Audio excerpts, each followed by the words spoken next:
Well, a new school year has just begun. With the threat of at-home learning looming, you may be looking for childcare services to help out your family. Well, you may be looking for a while. There's now a shortage of nannies and sitters. With us live this morning to talk more about this is Laura Horwitz from College Nannies and Sitters Chicago. Good morning, Laura.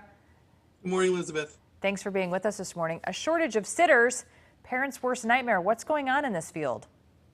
Well, there's a national shortage of workers out there all over in all different industries. We are no different. Parents are going back to work. There's a huge need for help. And not all the daycares are fully staffed as well. So nannies and sitters is a great option for many families. Nannies over daycares just to kind of reduce exposure. Is that why a lot of people are kind of going that trend? It does. It definitely limits the exposure of the children. It allows them to do other things within the home or other activities. And as I said, daycares are limited as well. Not all of them have reopened, as well as they're having a shortage of childcare workers, and not all of their rooms are open as well.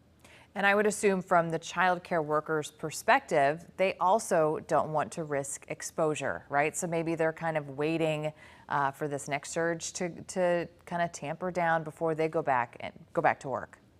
That's very true as well. Being a nanny or a sitter, we are going into one or two homes with one or two children each is very different than going into a classroom with 20 different families.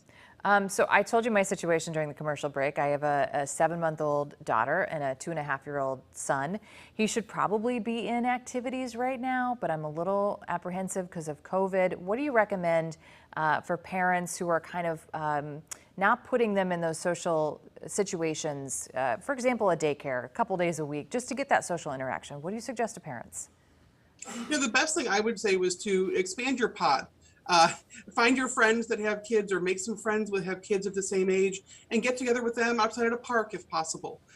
Make a small group of kids that you do get together with if you're not able to put them into a daycare or preschool situation. Okay, great idea. What about in our area? Are there sitters? If I go online and try to find a sitter or a nanny, is anybody available? They're definitely available. We have been working, actually knowing this was coming up for the back to school crunch. We've been working on this for a few months now and recruiting nannies and sitters and filling our pipeline of great candidates.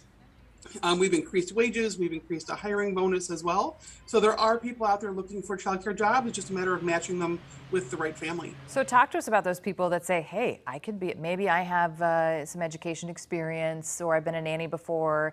What are you looking for in nannies? And you talked about incentives. What are the incentives? Definitely. Anyone who wants to be a caregiver, a nanny or a sitter, you need to have a love for children. That's the biggest thing. We found over the last year and a half that childcare workers are essential workers. So they need to be able to do that and get out there. You must love working with children, as you said.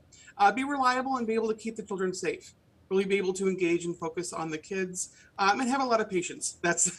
Kids are great, but sometimes they will wear on your patience a little bit. Sometimes. Try all the time. All the time. And you're based locally. Do you cover the suburbs? We do. We have an office in Lincoln Park as well as Glenview, and my offices cover all the local areas, and we have other offices that are out west also. And how does it work? Do I just go online and plug in what I'm looking for? Best thing to do if you're a family looking for care or someone looking for a job, go online, collegenanniesansitters.com, and you can click join the team if you want a job. You can click more info as a family. Everything's right there for you. Okay, great. And again, collegenanniesansitters.com. Thanks so much for being with us, Laura. Have a great day. Thanks, you too. Take care. Thank you.